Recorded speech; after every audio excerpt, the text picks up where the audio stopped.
大家好，我是小孙，欢迎大家收看我的视频。无论什么手机充电，牢记这5点，不然手机电池越用越短。看完长知识了。手机是我们生活中离不开的伙伴，支付、社交、娱乐都有手机的身影。但是手机电量蒸发的速度也让越来越多的人没有安全感，很多时候一天都没有用，就出现了关机的情况。很多人认为都是手机的问题，这其实是因为我们在给手机充电的时候，充电的方法不正确。想要让我们的手机电量更耐用，这些充电误区千万要远离。下面让我们一起来具体的了解一下吧。误区1，不要等到电量过低才想起充电。很多用户在收到电量不足的提醒，或是关机了才去充电，对手机电池的损坏比较大，也会缩短电池的使用寿命。这也是为什么手机在电量低的时候要报警。你可曾知道，从几%的电量直接充到100%，会给电池带来很大的压力。举个例子，当你饿了一个早上，中午的时候又大吃一顿，你可能会出现胃胀、胃痛的现象。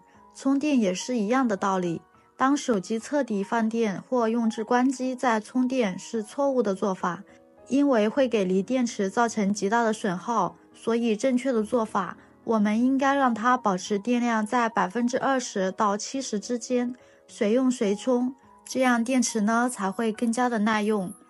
误区2，每次充电都要充到100%。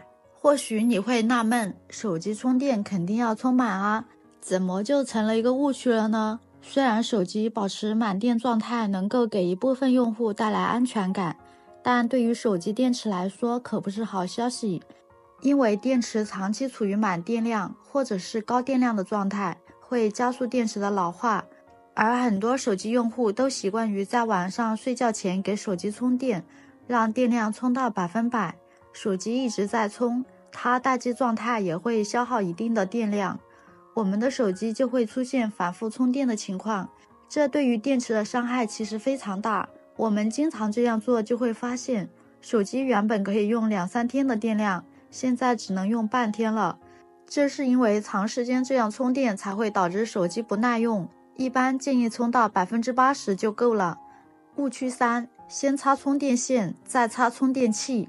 很多人在给手机充电时，第一时间就会先把充电线插到手机充口上，然后再把充电器插到插座上，这样给手机充电。虽然说那仅仅是一个很小的操作，但是这种做法却是错误的。为什么这样说呢？因为我们直接把充电线插在手机上，再插到电源的插排上，此时就会造成电流涌进我们的手机电池里面，对电池内部造成损伤。长期这样充电的话，电池就会产生虚电和鼓包的现象。一旦出现虚电，那么电池自然就会出现不耐用的情况了，特别的不好。因此正确的做法是，我们应该把充电器插到电源上，再把数据线插到手机的充电口。虽然仅仅只是这2步简单的操作，但是却非常的关键，希望大家不要再搞错啦。误区4，不要边充电边玩。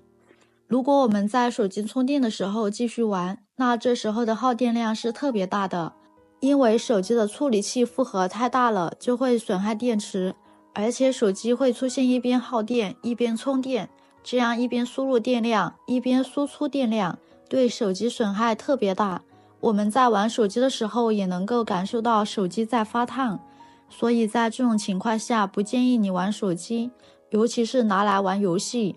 如果手机发烫了还在玩游戏，那可能手机处理器负荷过重，也容易引起爆炸。误区5，放在床上充电。手机在充电的时候本身会发热，如果放在床上、沙发上充电，非常不利于散热。手机持续在高温状态下会损伤手机内部的结构，造成手机更加耗电，严重的还可能导致爆炸威胁。最好把手机放在比较硬的材质上充电。误区6，原装充电器。有时候我们的原装充电器被使用断了，或者是我们的充电器已经不好啦，那这个时候就会换新的。但是有很多山寨充电器，便宜是非常便宜，很多人都会买这样的充电器。这种充电器也能够充上电，但是它的电流、电压都与我们的手机参数不符，因为手机的充电功率是固定的。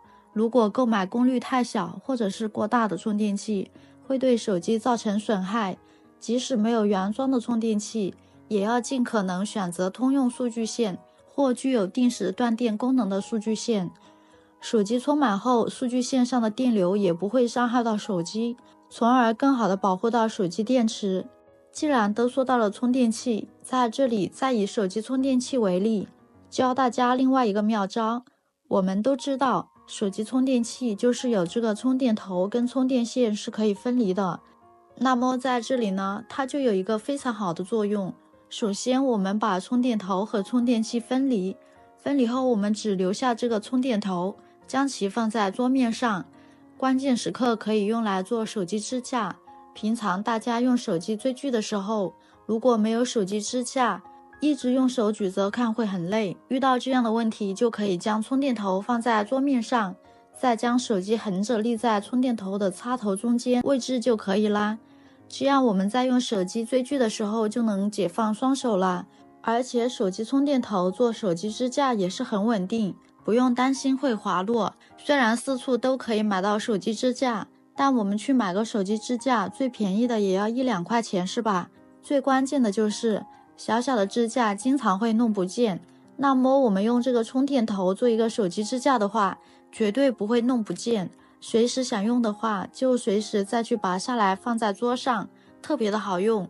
好啦，以上呢就是今天跟大家分享的知识啦。手机充电时千万不能用的5种方式，这样充电会损伤到我们的手机电池，希望对大家有帮助。